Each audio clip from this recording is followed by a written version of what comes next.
अब सरकार ने क्या कहा कि हम आर्थिक आधार पर आरक्षण देंगे, लेकिन आर्थिक आधार कैसा?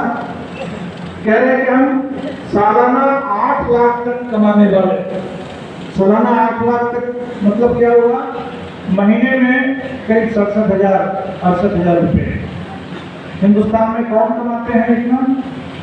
पूरे देश का आर्थिक सर्वेक्षण किया गया बार, तो पता चला कि मुश्किल से 3% परिवार है जिनकी सालाना आमदनी 8 लाख से ऊपर हो। यानी लगभग पूरा का पूरा हिंदुस्तान, 2-3% को छोड़ करके 95% हिंदुस्तान वो 8 लाख से नीचे कमाता है। लेकिन जो 10% आरक्षण दिया गया, किनको दिया गया? दलित को नहीं मिलेगा, आदिवासियों को नहीं मिलेगा, पिछड़ों को नहीं मिलेगा, शेष लोगों को नहीं। तो अगर आप आर्थिक आधार पर आरक्षण की बात कर रहे हैं तो उसमें क्यों आप सामाजिक आधार पर दलितों को क्यों बाहर कर रहे हैं? सामाजिक आधार पर पिछड़ों को क्यों बाहर कर रहे हैं? सामाजिक आधार पर आप आदिवासियों को क्यों बाहर कर रहे हैं? इसका मतलब ये आर्थिक आधार आपका घोषणा है। ये आर्थिक आधार के नाम पर आप लोगों को इस समय उनको आप गुमराह करना चाहते हैं, उनके आंखों में धूल झोंक रहे हैं। और 8 लाख तक आप जब बोल रहे हैं, इसका मतलब गरीबों को नहीं मिलने वाला।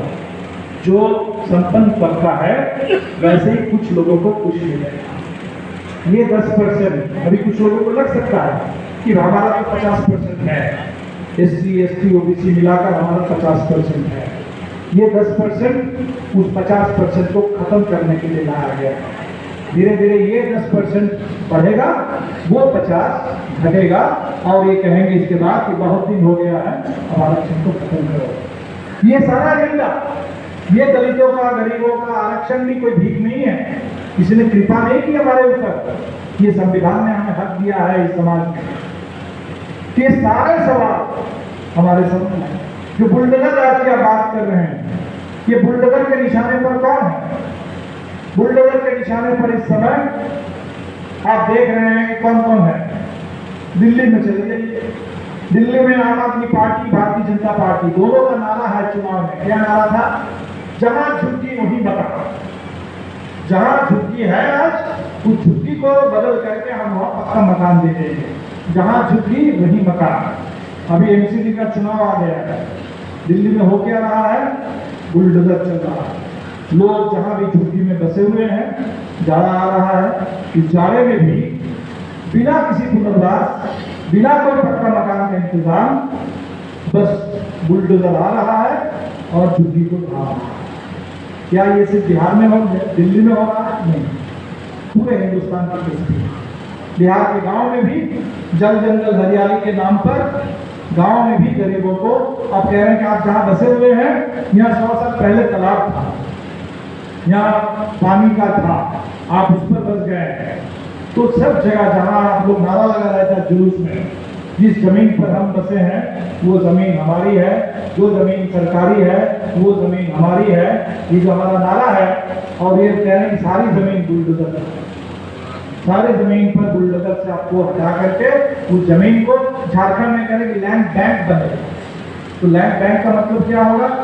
आपको जमीन से बेदखल करके जमीन सरकार के पास पहले जाएगी। और बैंक का क्या होता है?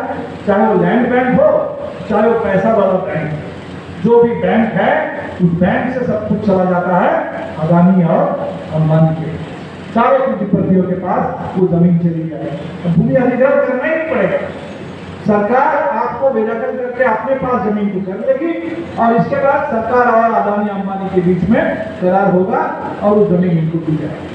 वो कहीं जमीन से आपको बेदखल करके नहीं देना पड़ेगा, बेदखल पहले सरकार कर देगी, सरकार के पास जमीन आ जाएगी, इसके बाद सरकार उसको पूंजीपति देगी। तो ये जो बुलडोजर है, और इसी बुलडोजर आप देख रहे हैं कि हिंदुस्तान में इस समय खास तौर पर जो मुस्लिम समुदाय है, उनके घरों पर बुलडोजर चल रहा है सबसे ज्यादा।